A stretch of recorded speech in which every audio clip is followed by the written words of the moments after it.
Bonsoir. Au sommaire de ce 90 minutes enquête, deux affaires qui ont défrayé la chronique judiciaire.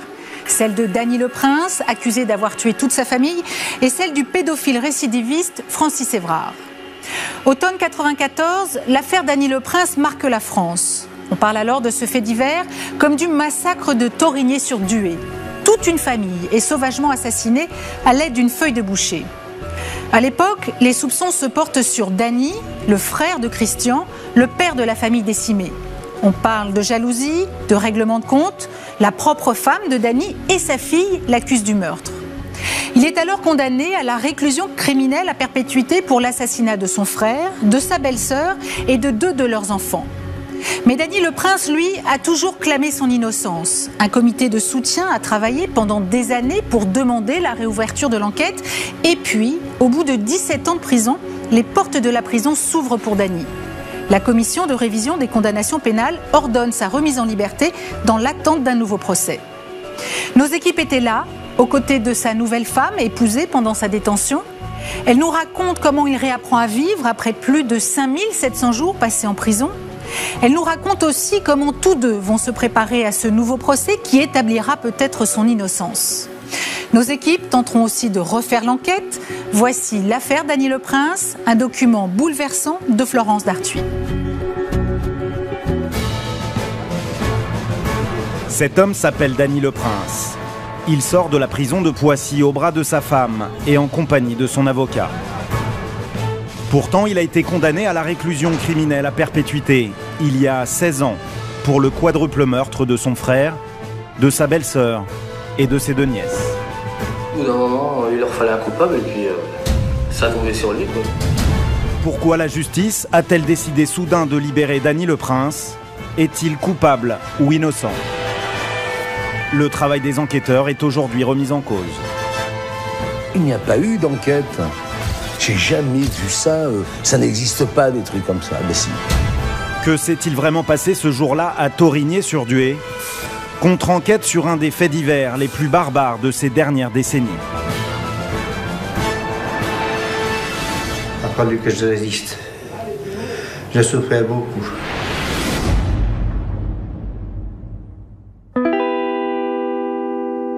Cette femme s'appelle Béatrice Le Prince. Médecin anesthésiste, mère de deux enfants, elle est depuis février 2008 la nouvelle épouse de Dany Le Prince. Je suis persuadée de son innocence. Ce qui m'a attirée, c'est le côté injuste qu'elle subit et de découvrir un homme de grande valeur qui est vraiment pris dans cet engrenage et qui ne peut pas s'en sortir seul. Pendant 2 ans, elle s'est rendue 2 fois par mois à la centrale de Poissy dans la région parisienne pour rendre visite à son mari. Quelques semaines avant sa libération, elle avait accepté que nous la suivions. Si jamais il n'était pas innocent? Il n'est pas innocent? Impossible. J'ai essayé de voir qu'est-ce qui était à charge contre lui. À part ses aveux, il n'y a rien d'autre. À Poissy, ils ne partageaient que quelques heures. Une brève rencontre au parloir, puis Béatrice regagnait Marmande, dans le sud-ouest, là où elle habite. De retour chez elle, elle avait accepté de nous montrer les lettres de Dany. Béatrice, tu es mon immense source de motivation et grâce à toi, je suis devenue plus fort. Béatrice, mon amour, c'est vrai que j'aimerais tant que les choses avancent plus vite et que mon calvaire cesse enfin. Leur histoire commence il y a 2 ans. Elle s'intéresse à lui le jour où il perd sa mère Renée. La vieille dame, qui ne s'est jamais remise du drame, a mis fin à ses jours en juin 2007. Là, j'ai décidé de lui écrire parce que je me disais, il doit être pas très bien, il est innocent, puis il a besoin d'aide. Au bout de quelques semaines, ils décident de se rencontrer. Un moment que Béatrice n'oubliera jamais. Oh, ça a été très émouvant parce que lui il se demandait comment serait la rencontre et il était très émotif, un peu fragilisé par non seulement toutes ces années de prison, mais le fait de se rencontrer. Très vite, leur relation devient intime. Au bout de 3 mois seulement, ils décident de se marier. La cérémonie a lieu à la centrale de Poissy. C'est très émouvant de se marier dans ces conditions. Même l'adjoint au maire était très ému. Et c'est vrai qu'il nous a blagué en disant les droits et devoirs du mariage et en disant que les époux se doivent obligation de communauté du juif de vie. Il nous a dit « Je suis obligée de vous le dire, mais je sais que pour vous, c'est pas possible. » À présent, c'est possible. Dany Le Prince va sortir de prison après 16 années derrière les barreaux. Béatrice a accepté cette fois encore que nous la suivions. Elle va boucler sa valise pour aller chercher son mari et le ramener chez elle. Vous vous sentez comment là avant le départ? Un peu, disons un peu fébrile parce qu'il faut tout préparer et puis être pimpante demain puisque ça sera un grand jour, quoi. Je crois que ça va être la partie de fou rire parce que depuis le temps que je lui parle d'ici et qu'il n'a pas idée de ce que c'est, de toute façon, je crois que n'importe où sur Terre, ça ira du moment qu'on est ensemble et qu'il est dehors. Il faut que je vérifie que j'ai bien son permis de conduire parce que lui, il a 12 points. Moi, j'en ai pas autant. Ça, c'est unique hein, d'avoir le permis. C'est lui qui va conduire demain? Oh, bah, il va m'aider parce que si je fais trop d'infractions, je serai à pied. Bon, allez, hop.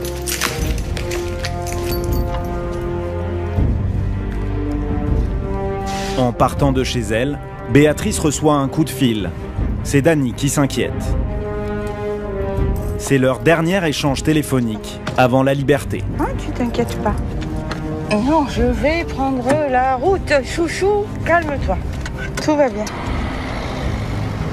C'est les 5 dernières minutes du téléphone. C'est génial, hein? C'est fini, il n'y a plus de téléphone. Il n'y aura plus de téléphone, hein. Tu te rends compte? Gros bisous, il fait un temps splendide et j'espère qu'il fera aussi beau quand tu vas revenir. D'accord? Bisous, bisous, à demain matin. D'accord? Allez, moi aussi. Ouais, moi aussi. À demain. À demain. À demain. Voilà, c'est bon. Béatrice n'a jamais cru que Dany Le Prince était un criminel. Je suis convaincue de son innocence depuis tout ce que j'ai vu à la télévision et nos rencontres n'ont fait que confirmer tout ça. Il m'a raconté son histoire et déjà j'étais à 100%, on ne peut pas aller au-dessus de 100% de certitude, quoi. Avant d'aller chercher Dany, elle passe par le Mans pour remercier le comité de soutien. C'est dans ce café que les fidèles de Dany se retrouvent régulièrement depuis le début de leur combat.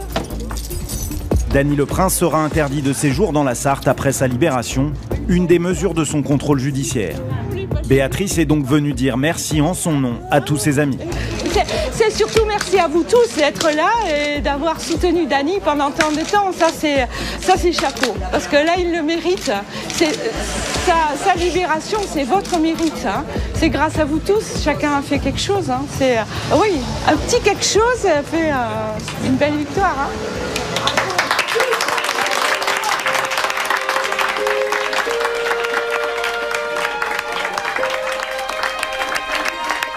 J'ai même pas de mots. Quand je l'ai appris, j'ai appelé Béatrice tout de suite et j'ai pleuré au téléphone. Et puis après, je suis arrivée au boulot, je l'ai dit à tout le monde. Donc je sautais dans les bras de tout le monde. Ah bah, il y avait des pleurs. Hein. Il y avait des pleurs. Ne vous inquiétez pas, on va l'arroser. Il y avait des pleurs. Il y avait des pleurs. Déjà, c'est surprenant de la justice française, déjà. Mais j'étais vraiment contente, quoi. Enfin, une bonne nouvelle pour Dany, c'est très important. C'est un signe évident. Je crois que n'importe qui, s'il le laisse sortir, c'est qu'il y a matière certainement derrière, quoi. Merci, au revoir, à bientôt. Pas le temps de s'attarder, Béatrice doit rejoindre Paris.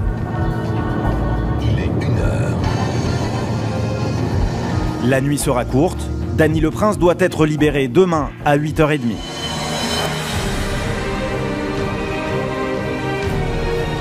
« 8 juillet 2010, centrale de Poissy en région parisienne.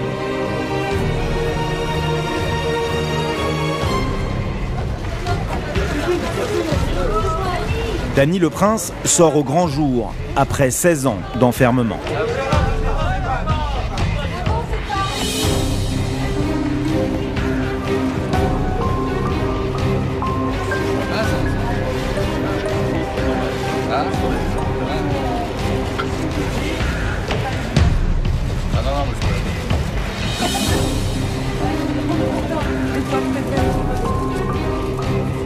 Dany Le Prince ne dira pas un mot. La justice lui a formellement ordonné de se tenir au silence et de ne pas s'exprimer devant les médias. C'est son avocat, Maître Baudelot, qui parle pour lui. Après 16 ans de détention, se retrouver dehors, c'est quelque chose de très difficile. Tout a changé, tout est différent. Il faut réapprendre ce que c'est que la liberté, c'est quelque chose de diabolique. Je vous demande avec beaucoup d'insistance, de respecter Dany Le Prince et sa femme et de les laisser tranquilles et de ne pas chercher à prendre contact avec eux. Au même moment, à 300 km de là, dans la Sarthe, non loin de Thorigné-sur-Dué, le lieu du massacre, Robert Le Prince, le père de Dany, et ses cousins découvrent à la télévision les images de la liberté. Enfin, on va vivre ensemble et ça, c'est magnifique. Qu'est-ce que vous allez faire là? On va sortir d'abord. On va vivre un petit peu mieux, de façon plus calme, hein, sereine, et ça sera bien reprendre le cours normal d'une vie ordinaire. Libre, mais souvent... Même s'ils ne sont pas ensemble, c'est pour toute cette famille un moment d'une grande émotion.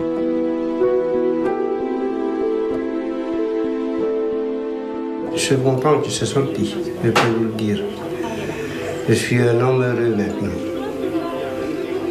Heureux, si on peut dire, malheureux quand même. Parce que j'ai perdu quand même 5 membres de ma famille. Ça fait mal. Il a fallu que je résiste. Je souffrais beaucoup.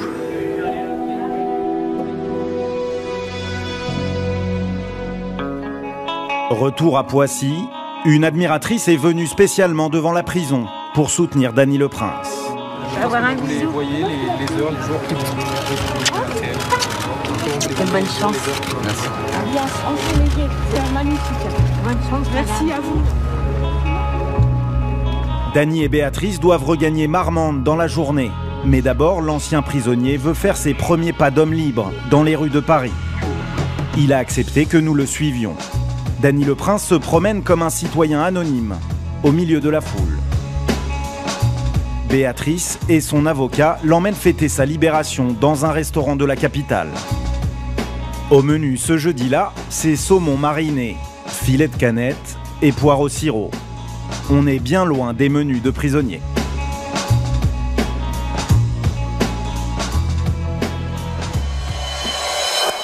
Le lendemain matin, à Marmande, le couple se rend au tribunal de grande instance. Dany a rendez-vous avec la juge d'application des peines pour établir les mesures de son contrôle judiciaire. La juge lui a signifié l'interdiction formelle de se rendre dans la Sarthe, département du crime, la Mayenne ou le Maine-et-Loire, et de rentrer en contact avec ses filles et son ex-femme. Interdiction aussi de s'exprimer publiquement sur l'affaire. Le couple est sorti 1 heure plus tard par une porte dérobée pour échapper aux photographes. Ils sont désormais tous les deux tenus au silence. C'est ici, au Palais de justice de Paris, que les magistrats de la commission de révision des condamnations pénales ont décidé de libérer Dany Le Prince. S'ils ont pris cette décision, c'est grâce à cet homme. Il s'appelle Roland Agray. Lui-même condamné à tort dans les années 70, il ne cesse depuis de traquer les erreurs judiciaires. En 2002, à la demande de la famille Le Prince, il se plonge dans l'affaire. Cette affaire, Dieu sait si j'en ai connu. J'ai pas mal d'heures de vol en cette matière. Écoutez, c'est le plus douloureux, le plus dramatique bêtisier judiciaire qui m'a été permis de rencontrer. Alors, que s'est-il passé ce jour maudit du 4 septembre 1994 ?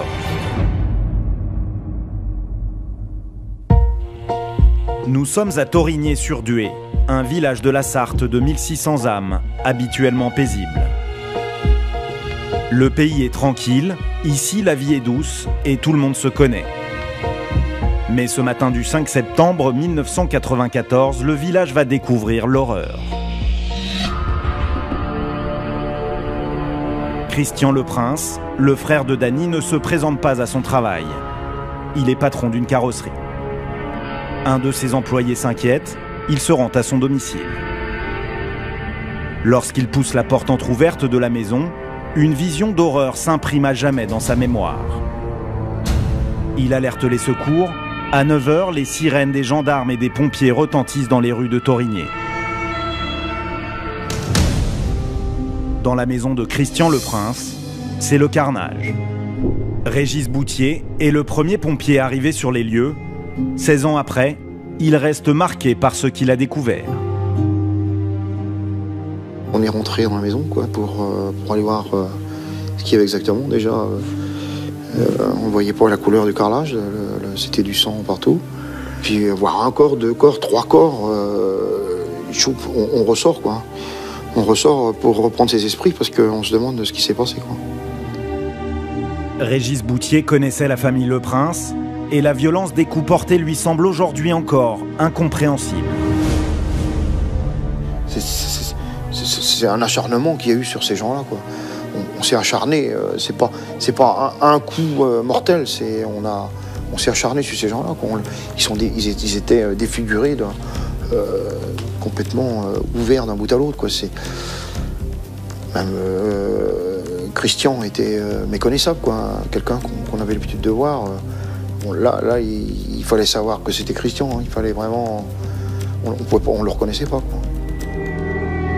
Christian, sa femme Brigitte et 2 de leurs filles gisent dans un bain de sang. La famille a été massacrée à l'arme blanche, dépecée avec une feuille de boucher, un énorme hachoir et aussi 2 couteaux. Le sol, les murs et même le plafond sont couverts de sang. Curieusement, Solène, la plus jeune fille âgée de 2 ans, a échappé au massacre. On la retrouve dans son lit, propre et changée.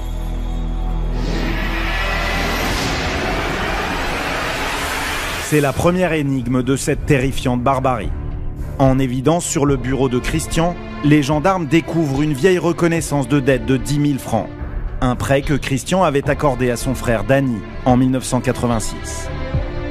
Coïncidence tragique, ce 4 septembre était la date anniversaire de mariage de Christian et de sa femme Brigitte. Les parents de Christian et Danny, Robert et sa femme Renée, encore en vie à l'époque, reçoivent un coup de téléphone de leur petite fille Célia, la fille aînée de Danny. Célia téléphone à sa grand-mère en lui disant « Mamie, il faut que tu viennes tout de suite, il s'est passé quelque chose, c'est Christian. » Comme la femme n'était pas loin de leur maison, elle était descendue même à pied. Elle a vu plein de gendarmes, des pompiers, voilà. Et puis elle est venue me rejoindre dans le champ où je travaillais. Et elle me dit, il faut que tu viennes tout de suite. Il est arrivé un grand malheur, c'est Christian. Quand j'ai descendu à travers le champ, ma femme est venue me chercher. J'ai voulu aller voir dans la maison. Ils m'ont dit, monsieur Le Prince, n'entrez pas à la maison. Alors. Christian a été assassiné dehors, à l'entrée du jardin de Danny. Les 2 frères habitent à 20 mètres l'un de l'autre. Le corps de Christian a ensuite été traîné jusque dans sa maison. Il gît dans l'entrée, les jambes jetées sur le corps de sa fille Sandra, 6 ans. Brigitte, elle, s'est défendue avec un tisonnier avant de succomber. Elle gît dans la cuisine. Elle était en train de manger un yaourt que l'on retrouve renversé par terre. La petite Audrey, 10 ans, a été tuée dans la salle de bain et traînée dans la chambre de ses parents, tout le long d'un couloir.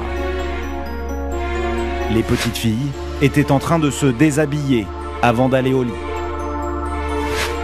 Les enquêteurs situent l'heure des crimes entre 21h30 et 23h. Gérard Raymonnet, le cousin de Danny et de Christian Le Prince, apprend lui aussi le massacre le matin du 5 septembre. Là, c'est la maison à Christian, et là, derrière, c'est la maison de Danny. Moi, quand je l'ai appris,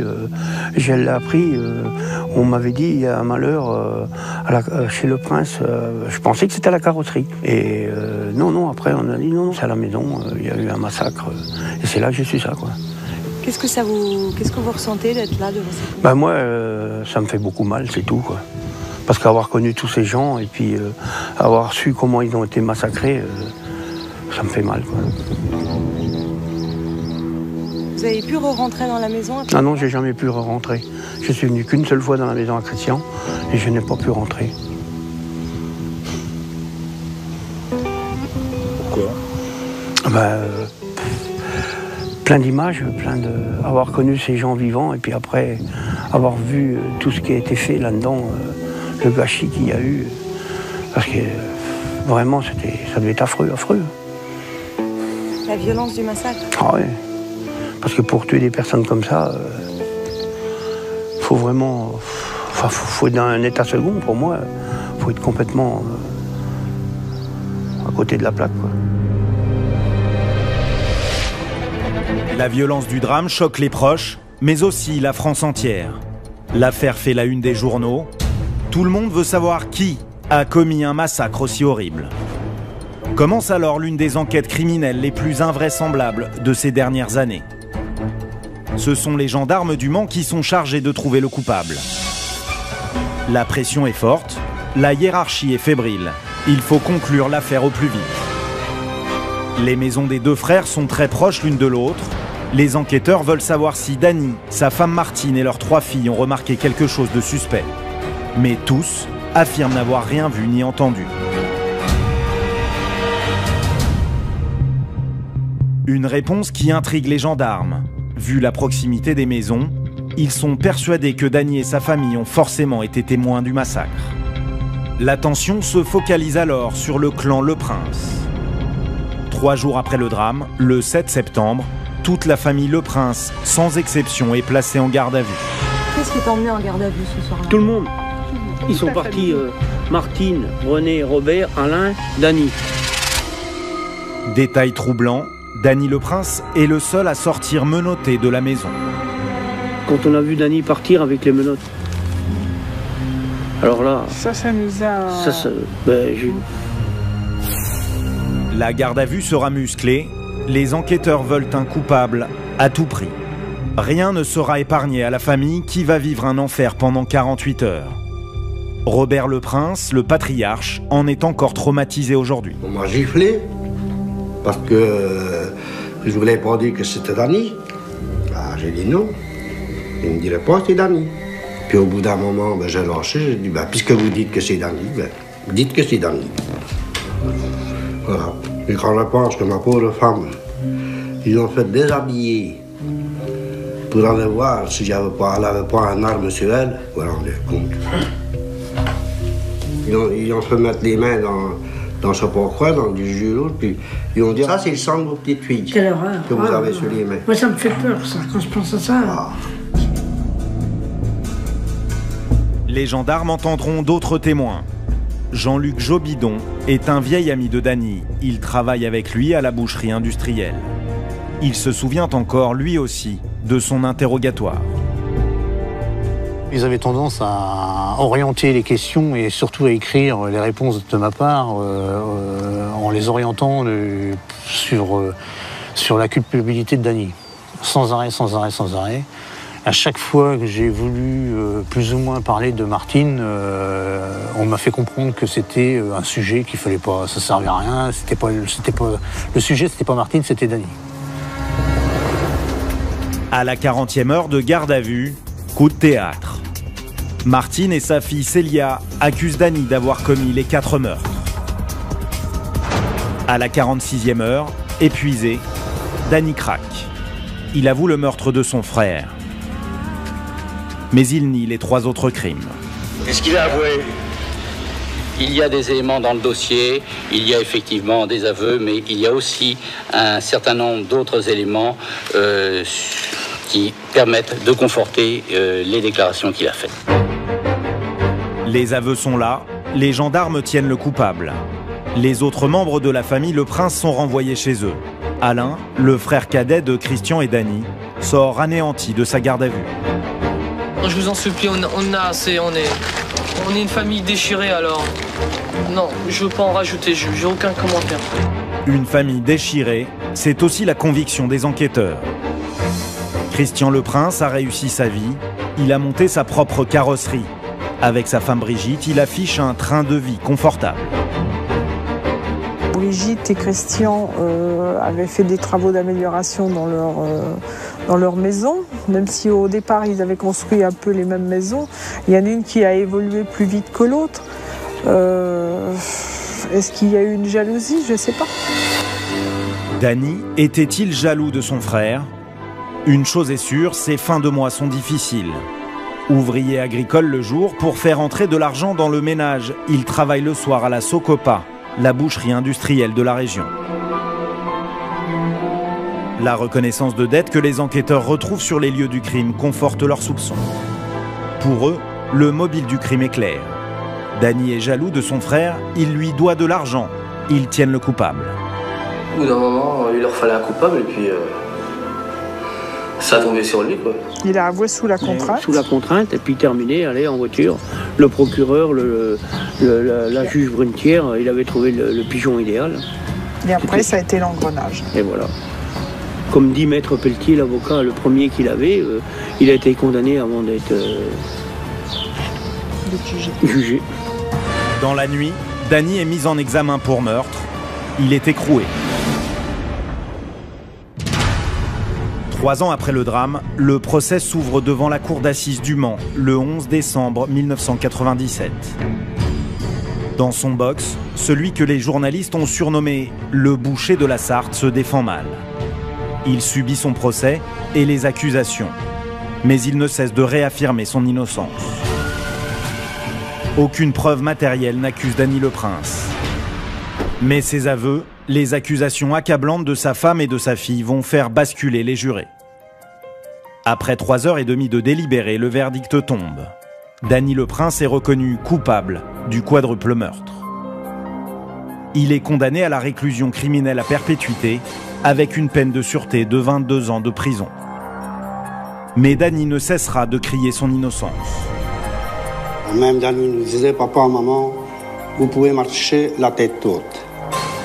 Nous, on a toujours cru dans son innocence. Et nous, on n'a jamais cru que c'était lui qui avait fait ça. Je sais pas. Nouveau rebondissement quelques jours après le verdict. Une femme, chirurgien dentiste au Mans, Madame Rouxel, reçoit l'appel d'un homme qui croit avoir composé le numéro de la gendarmerie. Mon numéro de téléphone du cabinet était à un chiffre près, identique à celui de la gendarmerie. Et il m'arrivait très souvent d'avoir des communications téléphoniques qui étaient théoriquement destinées à la gendarmerie. L'homme insiste pour parler. Il démarre alors un récit dans lequel il confesse avoir été témoin du drame de Thorigné. Il faut à tout prix que je dise quelque chose. Vous savez, l'affaire Leprince, Danny Leprince, il est en prison, c'est pas lui qui a tué. Cette personne m'a raconté que le soir du meurtre, il était en train de monter des câbles électriques dans le grenier. Et donc, il avait entendu dans un premier temps des cris d'horreur. Lorsque les cris ont cessé, il m'a dit qu'il était descendu par l'escalier escamotable, qu'il avait trouvé la petite fille qu'il nommait la puce, qui était toute seule, qui était cachée sous le lit. Il l'a montée dans le grenier et il l'a gardée toute la nuit contre lui.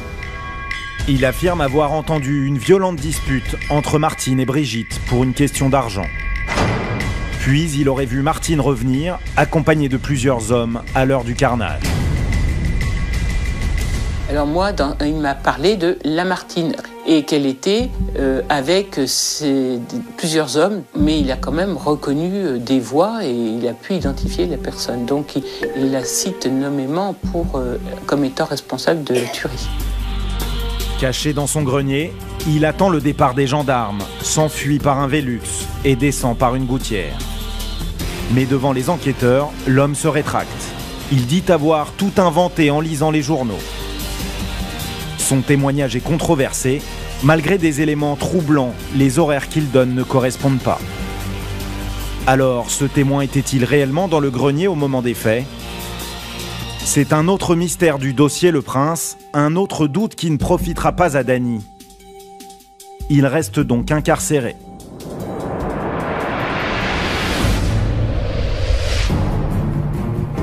Mais en 2000, un événement redonne espoir à la famille Leprince. La loi change et autorise les personnes condamnées aux assises à faire appel de leur condamnation. René Leprince, la mère de Dany crée un comité de soutien pour tenter d'obtenir la révision du procès de son fils. Elle fait appel à Roland Agray. Il reprend le dossier dans son intégralité et pointe les incohérences de l'enquête.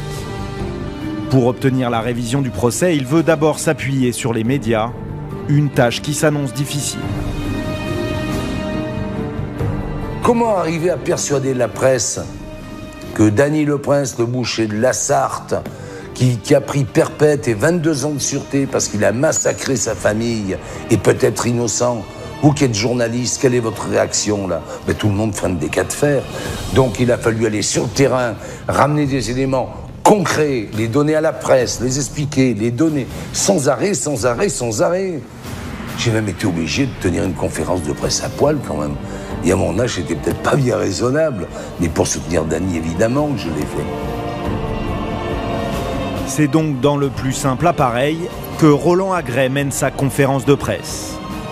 Et ça marche, ce geste symbolique a marqué les esprits. Les journalistes s'intéressent à nouveau à l'affaire et Roland Agray va pouvoir alerter l'opinion et les magistrats sur les aberrations de l'enquête.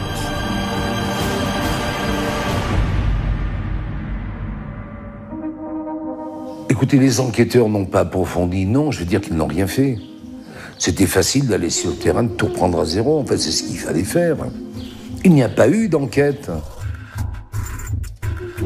Dany donne toujours la même version aux enquêteurs. Il a bu l'apéritif chez des amis après avoir déplacé une cuisinière. Vers 21h30, il les quitte car il dit n'avoir plus que 4 heures à dormir. Quand il arrive chez lui, son repas l'attend sur la table. Martine, sa femme, est dans la salle à manger devant la télévision et ne dit pas un mot. Elle ne se serait même pas retournée. Il dit, tu sais, quand je suis arrivée à la maison le soir, il régnait une ambiance de mort. Personne ne parlait, c'était le calme plat. Tout le monde regardait la télé. Donc, s'il y avait déjà quelque chose de bizarre avant. Dany va prendre une douche et va se coucher. À 2h30, il se lève et part à la Socopa, la boucherie industrielle où il travaille. Il retrouve ses collègues qui ne remarquent rien d'étrange dans son comportement. Des personnes qui travaillaient avec lui, toutes disaient que ce lundi-là, il était comme tous les lundis matins où il avait dormi 3 ou 4 heures. C'est-à-dire que fatigué, mais pas déglingué, à ne pas avoir dormi de la nuit. Il avait un comportement quasi normal, quoi. Au départ, Martine confirme les dires de son mari. Mais à la 40e heure de garde à vue, coup de théâtre, elle accuse Dany d'avoir commis les crimes. Martine, qui a déjà donné avec sa fille une ou deux versions qui innocentaient totalement Dany, brusquement, elles vont basculer. Martine, qui a fait des cauchemars, qui a crié « arrête, arrête » en dormant, alors que apparemment elle se souvient de rien quand elle se réveille. Enfin, c'est assez...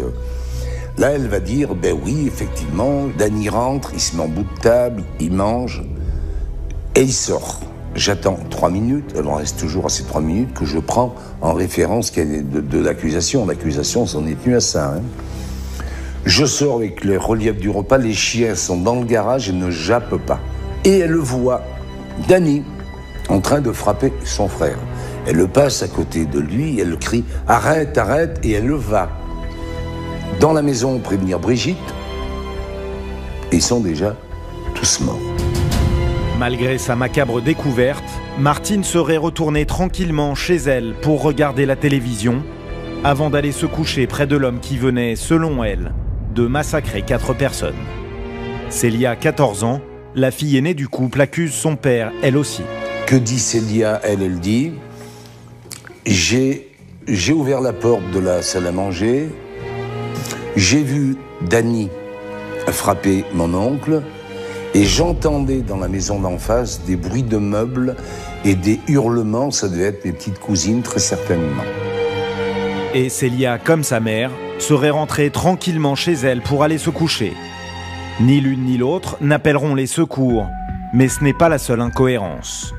Selon la version de Martine, Dany aurait tué les 4 personnes en 3 minutes. On prend les 3 minutes que dit Martine. Il se lève de table, il sort. 3 minutes, elle sort. Qu'est-ce qu'elle dit? Je vois Dany en train de frapper son frère.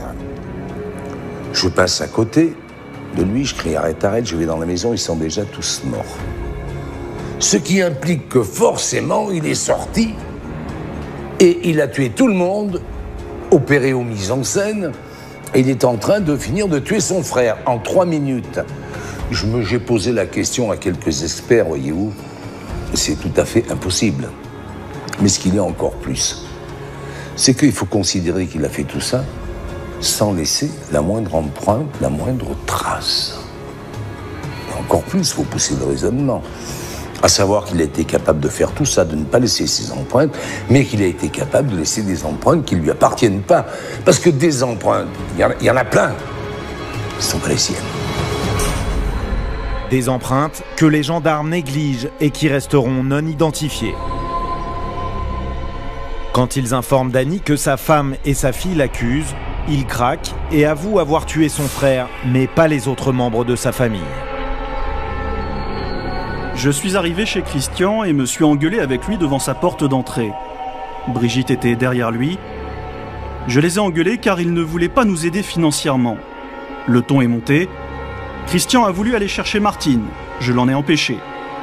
J'avais la feuille de boucher dans mon dos. Je l'ai frappé plusieurs fois. Martine est arrivée et m'a demandé d'arrêter. Et je ne sais pour quelle raison j'ai continué. Je ne peux rien vous dire de plus. Des aveux qui, selon Roland, ne peuvent en aucun cas correspondre à la réalité. Je le rappelle, il tient une feuille de boucher dans son dos qu'il n'a pas pu trouver là où il le dit. Il n'y en avait pas. Ensuite, on imagine la discussion, une main dans le dos, il parle avec son frère de choses et d'autres. D'accord. Et soi-disant, quand il part, qu'il le rattrape, il y a Brigitte derrière. Il le dit, elle est là, derrière, juste derrière Christian. Alors, Brigitte, elle voit partir Christian, son frère derrière, avec la feuille, en train de lui taper dessus. Il hurle, évidemment, le pauvre Christian. Et qu'est-ce qu'elle fait, Brigitte et les enfants? Il n'y a personne qui se sauve.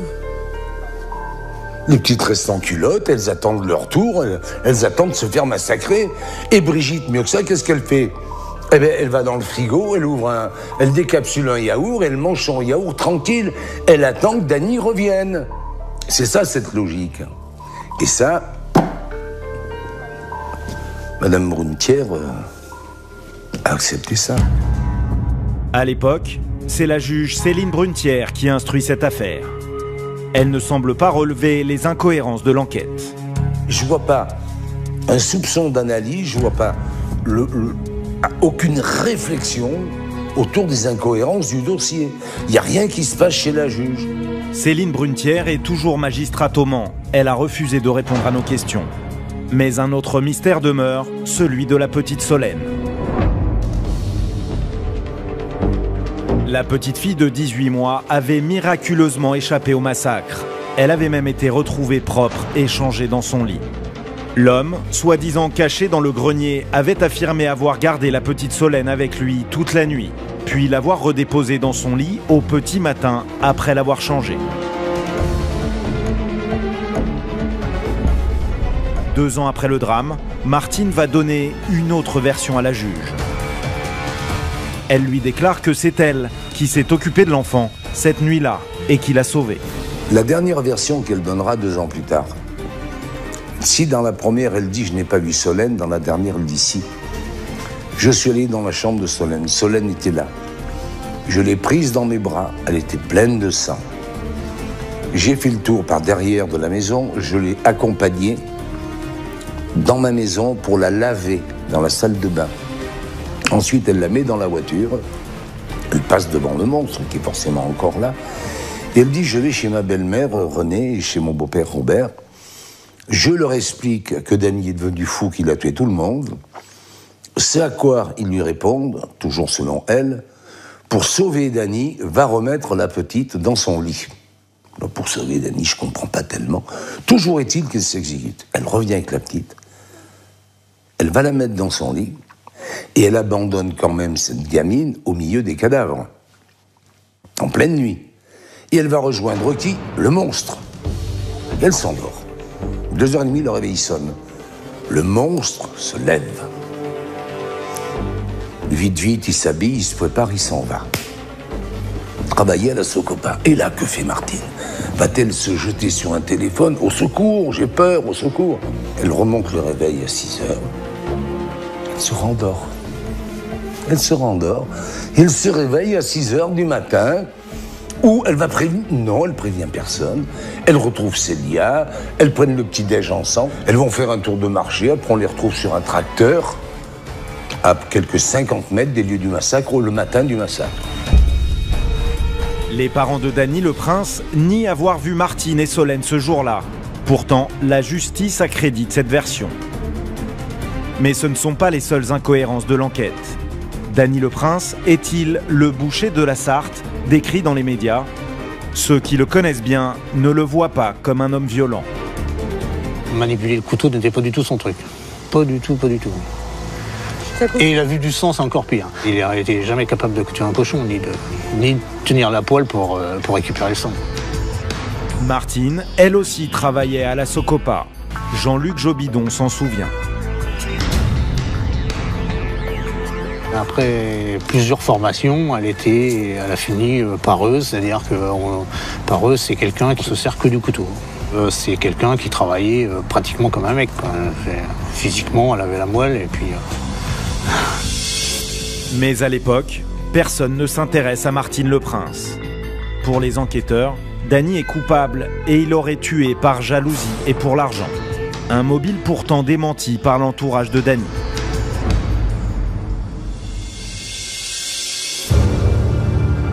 Dany avait-il des problèmes financiers comme on l'avait dit à l'époque?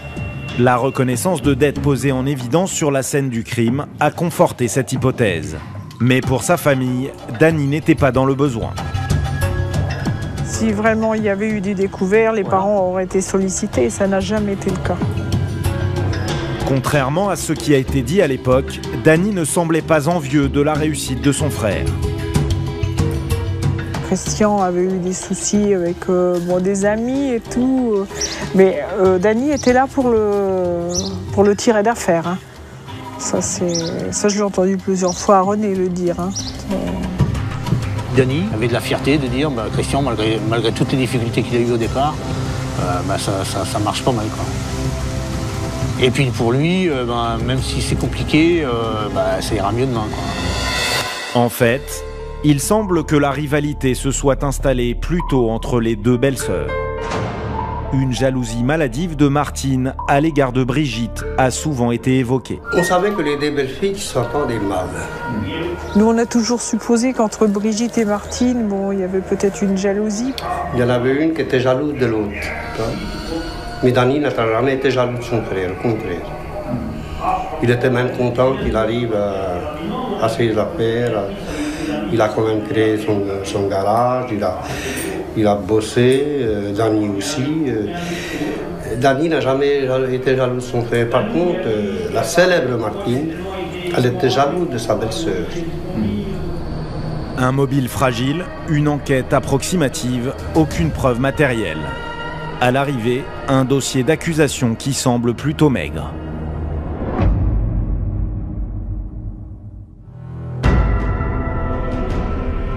On a retourné le dossier un peu dans tous les sens. Il n'y avait rien qui l'accusait, il n'y a pas d'ADN, il n'y a aucune trace de lui. Il y a des horaires qui ne correspondent pas. Dans la maison, il y a des traces de pas, c'est pas lui, on sait que c'est pas lui. Chose du 46, il y a du 41 ou du 42, des traces de pas de femme qui correspondent exactement à la pointure de Martine, l'ex-épouse le Prince. Il n'y a rien d'autre qui accuse Dany. Le jean que Dany le Prince portait le soir du crime a été analysé par les enquêteurs. Ils n'ont pas trouvé la moindre trace de sang. Ils ont retrouvé son jean qui avait de la rouille dessus, qu'il avait déménagé une cuisinière à la ferme de Limbaudière avec son ami Malherbe là. Excusez-moi, mais les affaires, il devait être dans un drôle d'état où il a fallu qu'il change et remette son pantalon et... Oh, non, c'est pas un gentleman, c'est pas un MacGyver, non. En revanche, tout le monde a observé que Martine, au lendemain des crimes, s'est attelée à faire des machines dès la première heure. Intrigués, les photographes présents sur place ont pris de nombreux clichés. Martine ne sera jamais interrogée sur ce point. Je pense que les photographes, les journalistes ont été plus attirés par... auraient été plus professionnels que les enquêteurs, je dirais, parce que eux, ça les intrigue et cela, je l'avais. En faisant tourner des machines toute la nuit, Martine aurait-elle cherché à faire disparaître des preuves? Aucun de ses vêtements ne seront jamais réclamés ni analysés par les enquêteurs. Martine, 15 jours après, elle appelle les gendarmes pour dire « J'ai retrouvé les affaires que je portais ce soir-là, le soir du drame. » Et les gendarmes, ils accourent. Et elle leur remet un t-shirt, un pantalon bien plié, bien repassé. Tenez, messieurs les gendarmes. Et ils gobent ça. Et on prend les affaires, rien, et on... Non, attendez. J'ai jamais vu ça. Jamais. C'est inimaginable, c'est impensable. Ça n'existe pas, des trucs comme ça. Ben si. Pour quelle raison Martine Le Prince n'a-t-elle pas été inquiétée par les enquêteurs? Aurait-elle bénéficié de certains appuis?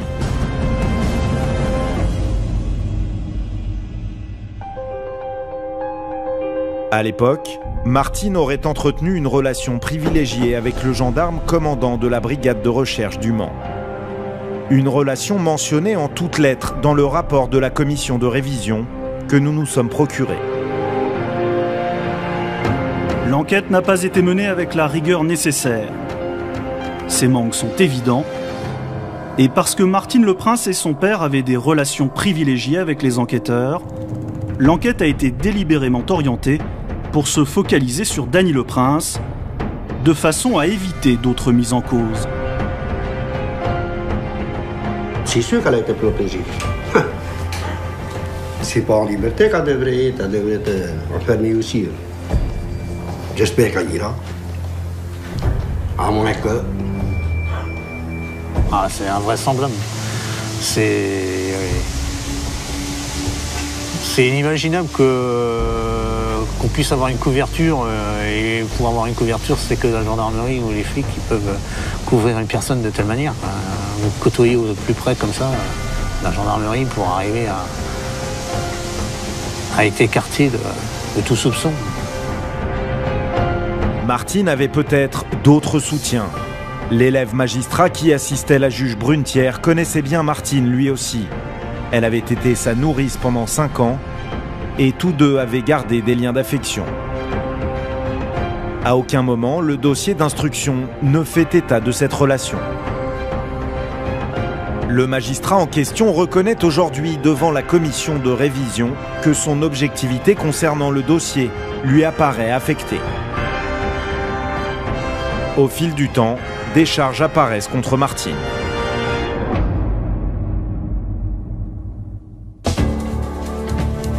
En 2008, les enquêteurs analysent une empreinte ADN sur un couteau qui aurait servi à commettre les crimes. Cette empreinte serait celle de Martine. Interrogée par les magistrats de la commission de révision, Martine émet des doutes par rapport au récit de sa garde à vue. Elle fait même une déclaration incroyable. « J'ai peut-être tué quelqu'un, je l'ai dit à mon avocate, il faut que j'arrive à retrouver, je m'en veux, car j'ai accusé Dany. J'ai du mal à accepter d'avoir accusé mon mari. » Où est Martine? La jeune femme a quitté Torigné-sur-Dué quelques mois après le drame. Elle a divorcé de Dany Le Prince. Aujourd'hui, elle vit au Mans dans la plus grande discrétion. Nous avons retrouvé son domicile et nous avons essayé de la rencontrer. Madame, oui, est-ce que vous acceptez de me rencontrer?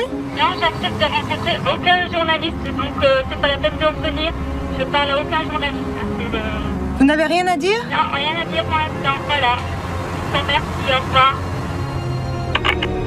Depuis la condamnation de Dany Le Prince, Martine n'a jamais accepté de répondre aux questions des journalistes. Son avocate, Maître Gallo-Lavallée, qui a son cabinet au Mans, refuse elle aussi de communiquer sur le dossier. Aujourd'hui, Dany Le Prince se trouve dans une situation juridique inédite. Libre, après 5783 jours en prison, il reste néanmoins toujours coupable officiellement de ce quadruple meurtre. La justice ne l'a pas encore blanchi, L'affaire n'est pas résolue, mais sa peine est suspendue. Alors que va maintenant décider la justice? Quelles sont les conséquences de la remise en liberté de Dany le Prince?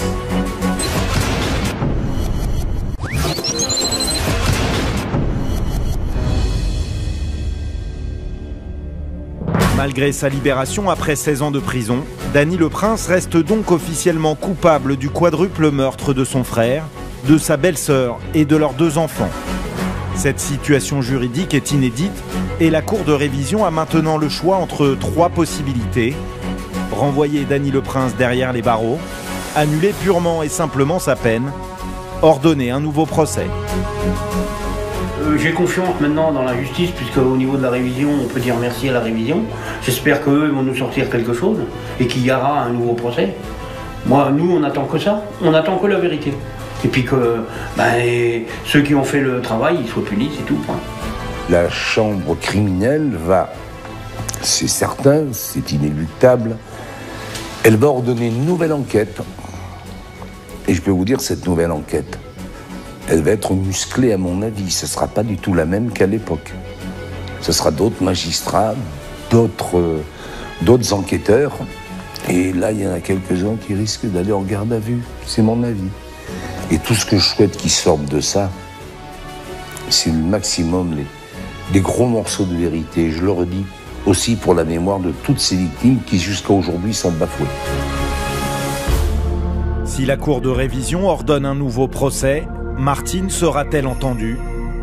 Les enquêteurs se posent aujourd'hui une autre question. Ce quadruple meurtre a-t-il pu être commis par une seule personne? Aujourd'hui, Robert le Prince veut connaître la vérité. Vous voulez bien qu'ils vont dire tout. Et puis, qu'ils en crèvent là-bas. Parce qu'on a fait mourir une famille entière. J'espère que s'ils trouvent vraiment les assassins, qu'ils finissent leur jour là-bas. J'espère pour tout le monde, j'espère pour ma famille, j'espère pour ceux qui ne sont plus là. Et puis moi aussi, que je voudrais savoir la vérité avant de fermer les yeux. Parce que je ne suis pas encore prêt à mourir, mais vous savez, on est plus près, j'en suis plus près que j'ai été.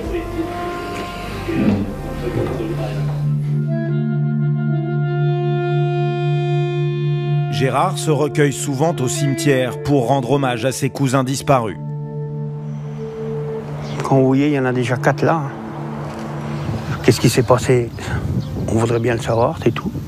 Ça me fait mal au cœur quand... Plus j'en parle, plus ça me fait mal. La nouvelle enquête s'annonce difficile. Les souvenirs se sont peu à peu évanouis. Certains témoins sont aujourd'hui disparus. 90% des pièces à conviction ont été détruites. Saura-t-on un jour ce qu'il s'est réellement passé le soir du 4 septembre 1994 à Torigné-sur-Dué? Souvenez-vous, août 2007, en plein été, à Roubaix, dans le Nord, Ennis, un petit garçon de 5 ans, disparaît. Une alerte enlèvement est alors lancée dans toute la France et le lendemain à minuit, le petit garçon est retrouvé. Le petit Ennis est sain et sauf, mais l'enquête révèle qu'il a été violé et séquestré par son ravisseur. L'homme s'appelle Francis Évrard. On découvre alors qu'il s'agit d'un pédophile multirécidiviste qui a déjà passé plus de 20 ans derrière les barreaux. L'affaire émeut la France entière et la loi sera même modifiée à la suite de ce fait divers tragique. Condamné à 30 ans de réclusion en première instance, Francis Évrard vient d'être rejugé en appel. Alors, que s'est-il passé cet été-là? Qui est vraiment Francis Évrard? La justice a-t-elle commis une faute en le libérant sans suivi ni soin? Voici l'affaire Francis Évrard, un reportage de Maha Karat. Une alerte enlèvement vient d'être déclenchée, les secours et la population sont mobilisés. Le papa du petit Ennis, lui, est au plus mal. Pour moi, mon fils, je me suis dit, je vais ou retrouver son corps, ou je vais jamais le retrouver. On a l'impression qu'il attend vraiment un miracle maintenant pour qu'on retrouve son fils. Et ce miracle va avoir lieu. Il y a eu l'appel qu'il fallait, l'appel pertinent, l'appel du chauffeur de taxi. Sur les indications du chauffeur, les enquêteurs repèrent au fond d'une impasse une grille. Derrière la grille, des box de parking. Derrière le box, l'horreur. Ennis est retrouvé sain et sauf, mais en compagnie de Francis Évrard, pédophile récidiviste. Il vient de passer 30 ans derrière les barreaux. On a affaire à un grand pervers, un grand manipulateur, qui est incapable de ressentir quelque souffrance que ce soit pour les autres. Comment Francis Évrard a-t-il pu sortir de prison sans être suivi? Qui est vraiment cet homme? Que s'est-il réellement passé dans les 10 heures qui ont suivi la disparition du petit Ennis?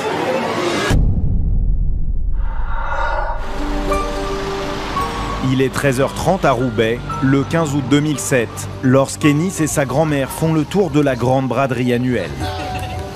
Ennis a droit à un cadeau, une nouvelle paire de chaussures, et il n'a qu'une hâte, retourner à la maison les essayer. Ennis, vous savez, quand il achète quelque chose, il faut qu'il l'essaye tout de suite. Il est impatient. Donc ma mère l'a déposé à la maison, lui a demandé si Ennis voulait repartir avec elle à la braderie. Il n'a pas voulu. Donc elle a laissé à la maison. À la maison, Ennis se retrouve seul avec son grand-père Turan, d'origine turque. Mais celui-ci n'a pas le temps de s'en occuper. Mon petit-fils, il est venu avec son basket et le salama, il monte en haut. Il m'a dit, les papiers, attachez-moi à sa laisse. Mais j'ai dit, parce que j'ai fait travaux, cimenter quelque chose malama. Après, j'ai dit, attends 5 minutes, il est en bas. Je descends tout de suite. Mais une demi-heure plus tard, Turan n'est pas descendu. Son fils Mustapha rentre alors du travail. Et comme chaque jour, il cherche Ennis pour l'embrasser. Ce jour-là, donc, je suis arrivé à 14h30 à la maison. J'ai pas vu Ennis. Mustapha, il est venu, il criait en bas, il dit, papa, Ennis, il est là. Mais j'ai dit non, il est avec toi. Il m'a dit, j'ai pensé que tu étais déjà rentré, donc je me suis pas inquiété. J'ai fait non, moi je viens d'arriver. Le père et son fils doivent se rendre à l'évidence. Ennis a disparu. Mustapha part immédiatement à sa recherche dans la foule de la braderie. J'ai cherché partout pendant au moins 20 minutes, en courant comme un fou, rien. Et là, attention, j'ai compris tout de suite qu'il y avait un problème. Le père d'Ennis est paniqué, il veut prévenir la police tout de suite. Je suis arrivé au commissariat, j'étais en pleurs. En plus, la première chose que j'ai vue, c'est sur la gauche, vous avez donc des photos de plusieurs enfants disparus depuis 1989, 87. Alors moi, quand j'ai vu ça, je me suis dit déjà, eux, ils n'ont pas été retrouvés encore à cette période, donc le mien, j'avais aucune chance. Moi, pour moi, mon fils, je me suis dit, je vais ou retrouver son corps, ou je vais jamais le retrouver. Donc déjà, j'étais très très mal, quoi. Pour moi, ma vie était finie. Ce jour-là, le responsable de la sécurité publique à Roubaix, le commissaire Franck Danroll, tente de rassurer le père. Un enfant aussi jeune qui disparaît, c'est toujours inquiétant, mais tous les scénarios doivent être envisagés. C'est une braderie, une grosse braderie à Roubaix, il y a beaucoup de monde.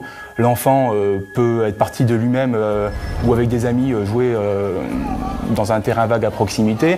Un canal se situe à proximité, il peut avoir chuté. Il peut s'agir il peut s'être caché, il peut s'agir d'un jeu. Bref, toutes les hypothèses sont encore possibles à ce moment-là. Les policiers commencent leur enquête, tandis que Mustapha retourne à la braderie pour y poursuivre ses recherches. Il tombe alors sur un ami d'Ennis qui affirme l'avoir vu passer quelques minutes plus tôt, accompagné d'un inconnu. Lui, il m'a dit, écoute, on a vu Ennis avec un vieux monsieur en casquette, avec un plâtre bleu, il tenait par la main, il passait devant chez vous et puis il a longé la rue. Dès qu'il m'a dit ça, là j'ai compris tout de suite. L'affaire prend alors une toute autre tournure. Il s'agirait d'un enlèvement.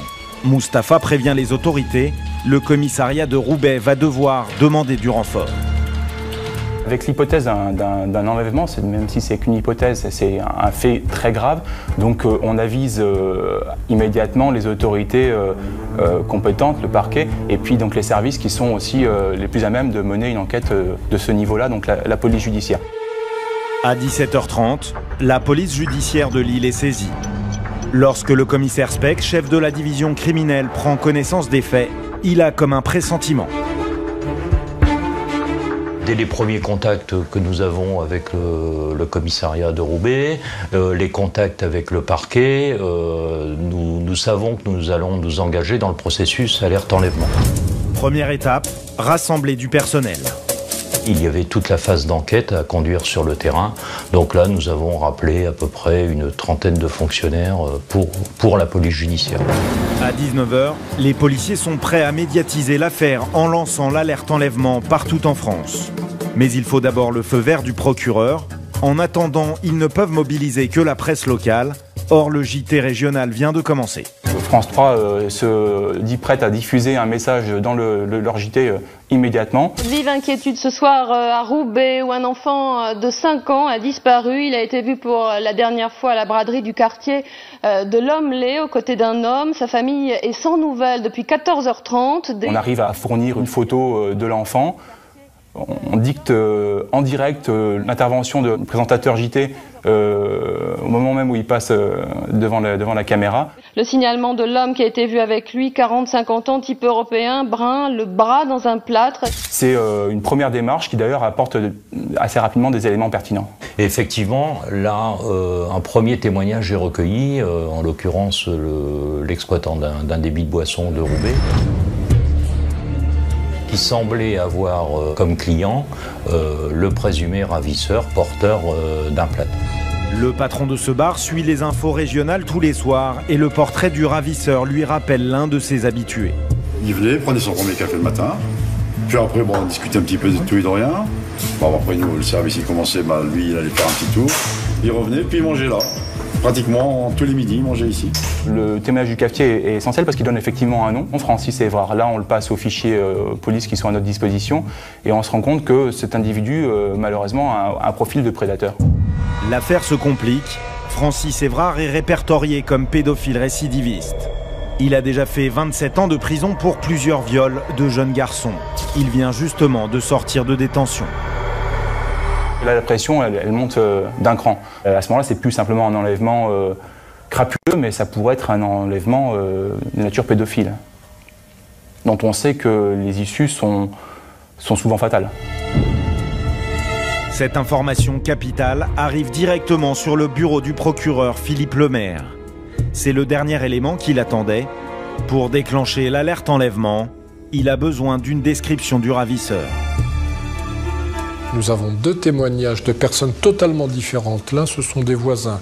L'autre, c'est le tenancier du bar dans lequel le futur ravisseur a ses habitudes. Et donc, à partir de ce moment-là, on est à peu près sûr que nous nous trouvons devant quelqu'un, un homme, qui a certainement enlevé un enfant. Et c'est là où on décide de mettre en œuvre la procédure d'alerte enlèvement. À 19h30, le procureur contacte les services de la chancellerie. Il leur expose les 4 critères nécessaires au déclenchement de l'alerte. La victime est mineure, l'enlèvement est avéré et l'enfant est en danger. Enfin, on dispose d'informations précises sur le ravisseur. À l'autre bout du fil, au ministère de la Justice, c'est Jean-Marie Huet, de la Direction des Affaires criminelles, qui doit arbitrer la décision en quelques minutes.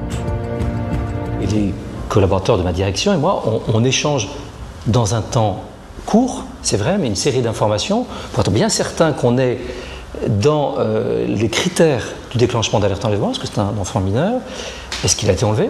Donc on a avec les témoignages sur le jeune Ennis un certain nombre de précisions. Est-ce qu'il y a un risque physique pour l'enfant? Oui, c'est évident. Et puis est-ce que nous avons des indications qui vont permettre d'identifier le ravisseur? C'est aussi le cas. Jean-Marie Huet donne immédiatement son feu vert, mais il reste un dernier détail technique avant de lancer l'alerte. Il faut rendre opérationnel le centre d'appel du ministère de l'Intérieur situé à Nanterre, en région parisienne. C'est ici que vont converger tous les témoignages potentiels provoqués par la diffusion massive de l'alerte. Il faut rapatrier une trentaine de fonctionnaires de police pour réceptionner les appels. C'est la mission du commissaire Malon. On déclenche le rappel de tous les fonctionnaires. En 1h30, tout le monde était présent dans cette salle. La salle était opérationnelle et prête donc à recevoir les appels du public. À 21h, 6h30 après la disparition, l'alerte est déclenchée.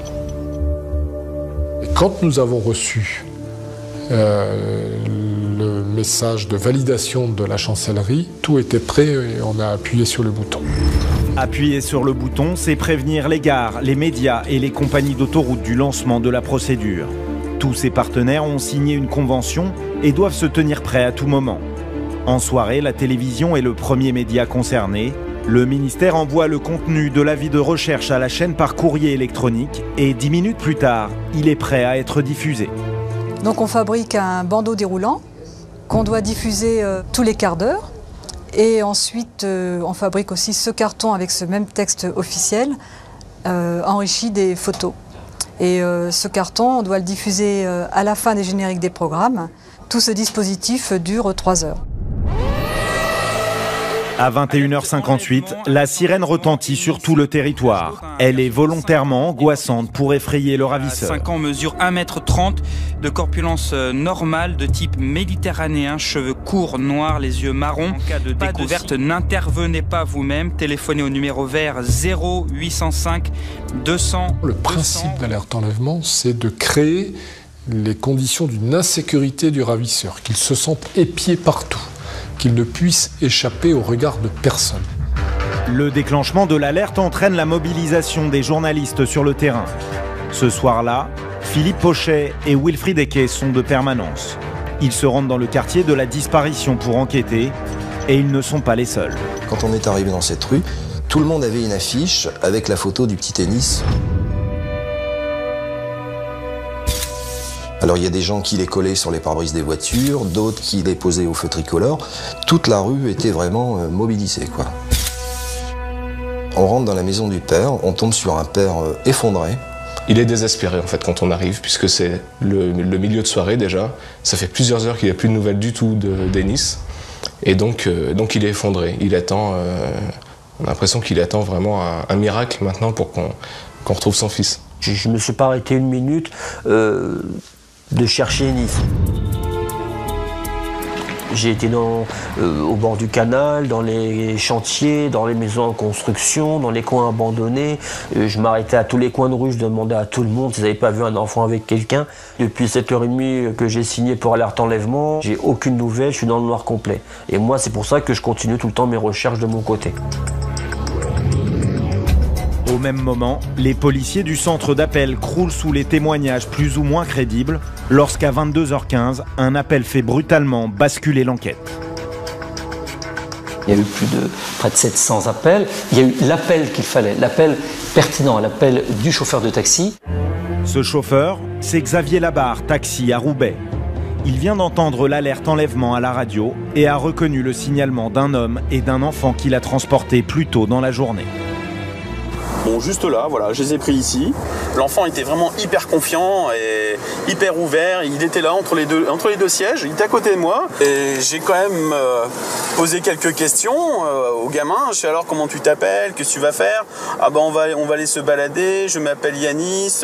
Et au même moment, il a dit le prénom du gamin, tout ça quand je lui ai demandé. Donc juste là, bon, j'ai fait, bon, il le connaît, ça doit être une de ses connaissances. Convaincu d'avoir transporté Ennis et son ravisseur, Xavier Labarre prend immédiatement le chemin du commissariat de Roubaix. Ce chauffeur arrive et puis bon, il nous dit voilà, je reconnais le petit, c'est quand même un élément hyper intéressant pour nous, et je l'ai déposé à tel endroit. Donc là, nous on avait une métropole énorme à fouiller, là on a une piste concrète qui commence à se matérialiser. Les enquêteurs se dirigent alors vers le lieu où le chauffeur de taxi dit avoir déposé Ennis et son ravisseur. C'est une avenue commerçante, en plein centre de Roubaix, au fond d'une impasse, une grille, et derrière cette grille, des boxes de parking. On trouve rien, on trouve des allées avec des gravillons et puis rien qui laisse à penser que quelqu'un vit ici. Aucun bruit, aucune porte qui s'ouvre. Donc on arrive à un moment d'hésitation. Si Ennis est passé par là, il a forcément laissé des traces. Les enquêteurs demandent alors le renfort d'un maître chien.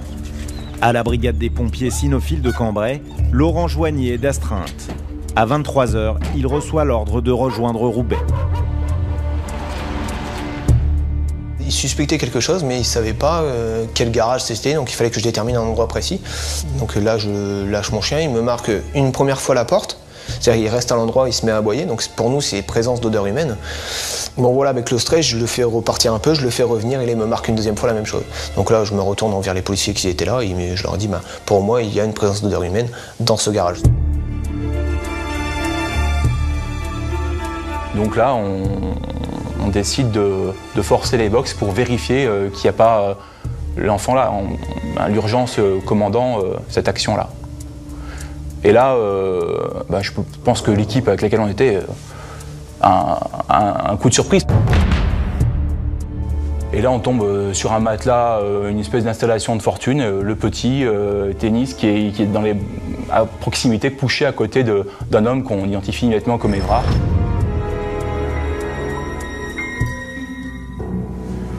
On saute sur Évrard, on le sort du box et puis un des officiers prend le petit. C'est comme ça que ça s'arrête. Il est minuit et demi. Ennis est retrouvé 10 heures après sa disparition. Par miracle, il est encore vivant. Les affaires d'enlèvement sont les plus sensibles à traiter pour un service de police et on sait très bien que c'est une course contre la montre qu'on joue contre le ravisseur. On avait quand même la vie d'un petit entre nos mains, quoi. Et d'arriver au bout du truc, c'était une grosse réussite et puis donc un soulagement, quoi, pour tous. On a tous poussé un gros ouf quand on a annoncé l'interpellation et puis surtout que le petit était sain et sauf. On était heureux. À 3 h du matin, Mustapha passe récupérer son fils à l'hôpital, car Ennis a dû subir une série d'examens avant de pouvoir retrouver les siens. Toute la famille sera à jamais marquée par cette journée du 15 août 2007. Mon fils, il m'a vu, il a eu le sourire, il m'a enlacé, il m'a dit « Je t'aime papa, tu m'as manqué ». Quand j'ai vu Vivan, il a commencé à me raconter ce que Évrard lui avait fait, le vilain monsieur, enfin c'est ses termes à lui.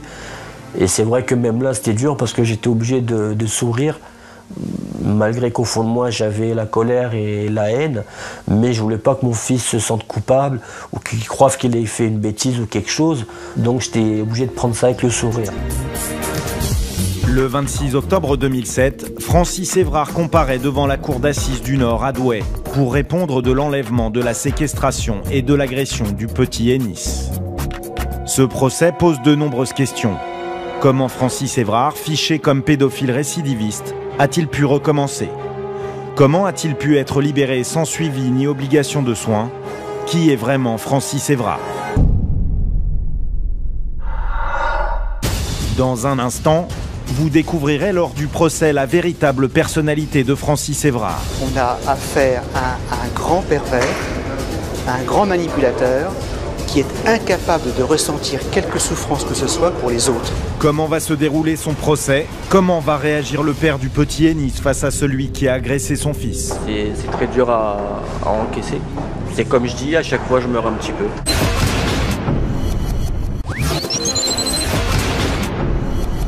Cet homme est évidemment responsable à 90% de ce qui s'est passé, s'il faut mettre des chiffres, mais j'ai la sensation quand même qu'il y a au moins un petit pourcentage qui le dépasse, qui ne dépend pas que de lui. On a affaire à un grand pervers, un grand manipulateur qui est incapable de ressentir quelque souffrance que ce soit pour les autres. C'est donc à sa personnalité et à son passé que s'intéresse d'abord la cour d'assises. Selon les médecins, Francis Évrard est une personne amorale et égocentrique doublée de pulsions qui l'auraient poussé à commettre des viols, des pulsions qui auraient débuté très tôt. Originaire de Roubaix, Évrard est fils unique, un père absent et une mère un peu dérangée selon son entourage. À 10 ans, il aurait été violé par l'un de ses voisins. Il commence alors à manquer l'école et commettre des vols. Très vite, on diagnostique chez lui des troubles mentaux. Il est placé dans un établissement spécialisé, puis dans des maisons de correction. C'est là, de nouveau, qu'il aurait été victime d'abus sexuels et aurait commencé à développer lui-même une attirance insatiable pour les jeunes garçons. Il a alors 14 ans. En garde à vue, Francis Évrard affirme avoir connu plus de 40 enfants, sans pour autant révéler les dates ni les circonstances exactes. Seule certitude, il ne s'est fait prendre que 3 fois. À 29 ans, Évrard est condamné pour la première fois à 15 ans de prison pour viol sur mineur. À sa sortie, il récidive 9 jours plus tard avec un attentat à la pudeur. Réemprisonné puis relâché sans obligation de se soigner, il agresse de nouveau un enfant. Cette fois, il écope de 4 ans de prison. Mai 1987, Évrard a 40 ans. Il a déjà passé la moitié de sa vie derrière les barreaux, mais ses pulsions ne se sont pas calmées. Il entraîne un garçonnet de 7 ans sur les bords du canal de Roubaix, puis lui inflige des violences sexuelles. 3 mois plus tard, c'est au tour d'un autre garçon de 8 ans. Il le bâillonne et le viole dans un champ. Pour ces 2 crimes, Francis Évrard est condamné à 27 ans de réclusion criminelle par la Cour d'assises du Nord, puis incarcéré à la prison de Caen. 2 juillet 2007, Évrard bénéficie d'une libération anticipée sous surveillance judiciaire avec obligation de soins. À 62 ans, ses pulsions pédophiles sont toujours là. Le jour où il sort de prison, immédiatement il part acheter du Viagra. C'est vrai que c'est le premier réflexe qu'il a plutôt que de pousser la porte d'un psychiatre ou d'un médecin. Il avale alors une pilule de Viagra, enlève le petit Ennis à la braderie de Roubaix, le drogue puis l'agresse. Il est la dernière victime inscrite au casier judiciaire de Francis Évrard. Des faits qui confirment sa personnalité perverse et dangereuse, décrite pendant le procès. Une perversion qui apparaît au grand jour lorsque le pédophile visionne le témoignage de sa petite victime. Quand il a visionné donc, la cassette d'Ennis, il avait donc le sourire aux lèvres. C'est très dur à encaisser. C'est comme je dis, à chaque fois je meurs un petit peu. Alors pourquoi Francis Évrard, pédophile multirécidiviste, a-t-il été laissé sans surveillance après sa sortie? Pourquoi son suivi médical n'a-t-il pas été assuré? Comment a-t-il pu se faire prescrire un stimulant sexuel comme le Viagra? Je comprends pas comment son médecin a pu juger qu'il était apte à sortir, parce que quelqu'un qui est plusieurs fois récidiviste dans ce domaine-là, il peut pas guérir. Ça, c'est dans le cerveau, c'est impossible. Toute sa vie, s'il aime ça, il continuera toujours. La cour d'assises tente de répondre à ces questions en se penchant sur les carences du dispositif judiciaire. Premier dysfonctionnement, le fameux Viagra. Votre client aurait évoqué une prise de Viagra. Oui, ça a été évoqué. Il y a aussi des questions à se poser sur la façon dont il a pu obtenir ce produit-là. En prison, donc? Ça se pourrait. C'est bien en prison et à la veille de sa libération qu'Évrard réussit à se faire prescrire du Viagra. Pour y parvenir, il amadoue le médecin en prétextant son envie de retrouver une sexualité normale avec des femmes. Le docteur accepte, mais sans lire le casier judiciaire d'Évrard. Il prétend aujourd'hui ne pas y avoir eu accès. Pourtant, ce n'est pas ce que disent les experts. Dans le dossier médical figure une fiche du centre d'observation médicale qui mentionne la situation pénale de M. Francis Évrard, qui dit clairement qu'il a été condamné à 27 ans de réclusion criminelle par la Cour d'assises du Nord pour violence sexuelle sur mineurs de 15 ans. Second dysfonctionnement, Évrard est qualifié de 3P, c'est-à-dire pervers, pédophile profond. Une caractéristique alarmante non précisée lors du transfert de son dossier. Ce n'est que 2 semaines après sa sortie qu'il arrive sur le bureau de la juge d'application des peines. Mais elle est partie en vacances et personne ne prend le relais. Francis Évrard est donc livré à lui-même, sans surveillance ni suivi médical. Lorsqu'il est enfin convoqué, il est déjà trop tard. Il vient d'agresser le petit Ennis la veille. L'avocat d'Évrard dénonce ce suivi trop tardif, car selon lui, son client n'est pas réfractaire aux soins. Il aurait même demandé une castration physique en adressant une lettre au président de la République, quelques jours avant son procès. C'est peut-être aussi la conséquence du fait qu'il est fatigué, qu'il ne trouve plus de solution, que la solution des soins, malheureusement, on n'a pas pu véritablement la tester sur lui puisque à sa sortie, il devait être pris en charge et qu'il n'a pas été pris en charge. Et cette lettre, la voici. Je souhaiterais avoir votre accord pour subir une ablation des testicules par chirurgie. Je n'en souffrirai pas et cela empêchera mes tendances envers les enfants. Pour le père du petit Ennis, cette attitude n'est qu'une mascarade. Je suis indigné, je comprends pas. Parce que pour moi, je pense que c'est une manipulation pour sa défense. Parce que c'est vraiment bizarre que ce soit 10 jours avant le procès. L'opération qu'il propose est une opération qui n'est pas possible, qui est interdite. Ce n'est absolument pas quelque chose qui va dans le sens du respect de l'être humain. C'est vraiment du grand n'importe quoi que cette déclaration. Pour les experts, cette démarche est une supercherie, car lors de son précédent séjour en prison, Francis Évrard accepte une castration chimique dans l'espoir d'obtenir une libération anticipée. Mais ne la voyant pas arriver, il stoppe net son traitement. Pire, en 2007, juste avant sa sortie, il refuse carrément tout traitement hormonal. Évrard a 63 ans. Il a commis ses premières agressions à 16 ans. 4 crimes avérés, sans doute beaucoup plus. Lors du procès, tous les experts sont unanimes, il n'a pas changé et ne changera plus. Qualifié de prédateur sans remords, les traitements hormonaux ont peu de chances de réussir sur lui. Évrard est donc considéré comme incurable, une impasse pour la répression pénale et la psychiatrie, mais aussi pour la famille d'Ennis. Je pense que de toute façon, comme disaient les experts, Évrard c'est quelqu'un qui est irrécupérable, qui sera toujours pareil. Donc la seule chose à faire avec lui, c'est vraiment de l'enfermer pour qu'on puisse protéger nos enfants.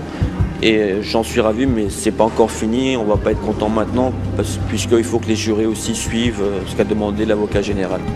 Et ce que demande l'avocat général pour Francis Évrard, la réclusion criminelle à perpétuité. Une peine lourde, mais inéluctable pour l'avocat du père d'Ennis.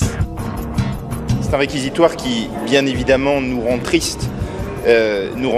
Parce qu'il est basé sur le fait que nous n'ayons pas d'autre solution et qu'en qualité d'homme, en qualité d'humain, en qualité d'avocat, nous ne pouvons qu'être tristes de voir que nous sommes en 2009, presque en 2010, et qu'il y a encore des hommes que nous ne pouvons pas aider et que nous ne sommes pas capables de remettre sur le droit chemin. Le 30 octobre 2009, le verdict tombe. Francis Évrard est condamné à 30 ans de réclusion criminelle, dont 20 ans incompressibles, avec un suivi obligatoire pour l'enlèvement, la séquestration et l'agression d'Ennis, 5 ans. Je suis quand même satisfait et je pense que Ennis sera content aussi, parce que pour moi, il mourra en prison, quoi. La perpétuité, l'élimination n'a pas été prononcée d'une part.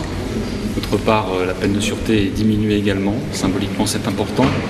Et troisième chose, peut-être quelque part paradoxalement le plus important, on a reprononcé l'obligation de soins. Je crois que la Cour a trouvé le bon équilibre, a trouvé le bon chiffre et il n'y a aucune envie de notre part d'un deuxième procès. Je crois qu'il faut qu'on passe à autre chose, que l'on reconstruise son papa, que l'on reconstruise Ennis et qu'on tourne effectivement une page. La reconstruction, une étape difficile pour Ennis et sa famille. Le petit reste traumatisé par cette affreuse rencontre. Et maintenant, il fait beaucoup de cauchemars, quoi. Mais plus il grandit et plus il dort très très mal, il devient beaucoup agité. Il est vraiment traumatisé. L'affaire ne reste pas sans conséquences. Très vite, le président de la République s'empare du dossier.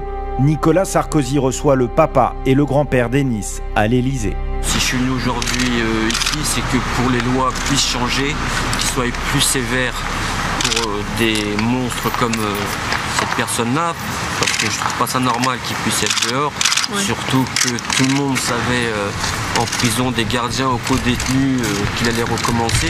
Avec les ministres de la Justice, de la Santé, de l'Intérieur et le Premier ministre, des mesures sont annoncées pour empêcher les pédophiles dangereux de récidiver. Ils ne sortiront plus automatiquement de prison à la fin de leur peine. Ils seront d'abord examinés par un collège de médecins. Et si ce collège des médecins reconnaît leur dangerosité, ils ne seront pas remis en liberté, ils iront dans un hôpital fermé, où ils seront soignés. Ceux qui n'accepteront pas d'être soignés resteront dans cet hôpital fermé. Quant à ceux qui accepteront d'être soignés, ils pourront sortir occasionnellement. Mais le feront en portant un bracelet électronique, en suivant un traitement hormonal, appelez-le que vous le souhaitiez ou non, castration chimique. Les mots ne me font pas peur. Inspirée de cette affaire, la loi Dati sur la rétention de sûreté est adoptée le 6 février 2008. Mais Évrard n'en bénéficiera pas car cette loi n'est pas rétroactive. Évrard n'a pas fait appel de sa condamnation, mais le père d'Ennis veut désormais poursuivre l'État en justice et reste très inquiet pour l'avenir de son fils. C'est pas aujourd'hui qui m'inquiète, c'est plus tard. Parce que, comme je vous l'ai dit, ça s'est passé, il avait 5 ans, il a été drogué. Donc il y a certaines choses les plus pires qui ne se rappellent pas, tant mieux d'ailleurs. Mais moi, ce qui me fait peur, c'est surtout l'avenir. Parce que moi qui me dis que Ennis, à l'âge de 12 ans, 13 ans, l'adolescent, quand même va comprendre un petit peu la sexualité, qui me dit qu'il va aller bien. Et donc ça, moi, j'ai aucune garantie.